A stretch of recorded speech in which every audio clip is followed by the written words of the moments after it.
Und da hat Gott vor der Abraham gesagt: Geh von dein Land raus und geh bis ein Land, wo ich dir zeige.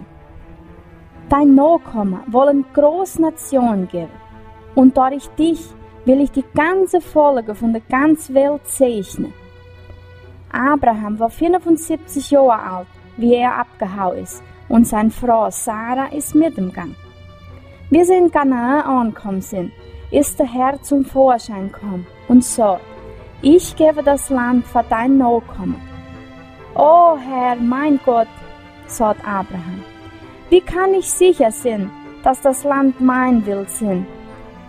Der Herr hat geantwortet: Bring zu mir ein Kuh, ein Kaprit und ein Schaf und auch ein Turteltäubchen und ein Taub. Abraham hat das Vieh von der Herr hingetragen, hat es durch die Mitte geschnitten und hat die Hälfte eins vor das andere hingelegt, in 2 Reihen.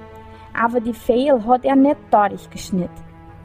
Wie die Nacht kam ist, sind heiße Kohle und ein Feuerstecker zum Vorschein gekommen. Die 2 sind zwischen die verschnittenen Tiere durchgegangen.